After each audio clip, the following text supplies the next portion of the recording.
Now, the one thing to keep in mind is the software. You can see here, when it generates this, it does smooth this away.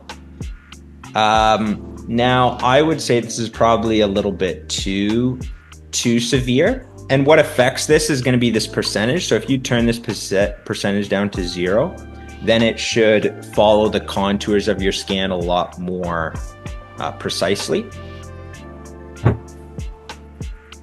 So you can see here, it does do a little bit of smoothing here just because it's kind of a sharp corner here, but for the most part, it follows the contours of your scan a lot more precisely. For adjusting, you can come over to the freeform section here. So again, if you see areas that the jaw scans are sticking out, you definitely don't want that. You want to remove that. So I've just smoothed that away. You can use the add or remove tool to adjust areas that you want. So again, this is where you can kind of have control over what areas you want to use as a stop and what areas you want to have space.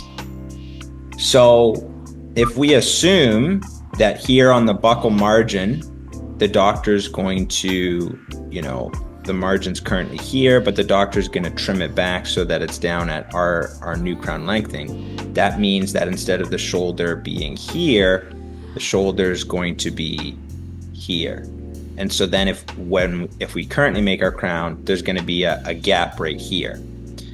But that's fine, because as Dr. Brian just mentioned, it's going to be it's just going to be filled with acrylic and whatnot as well.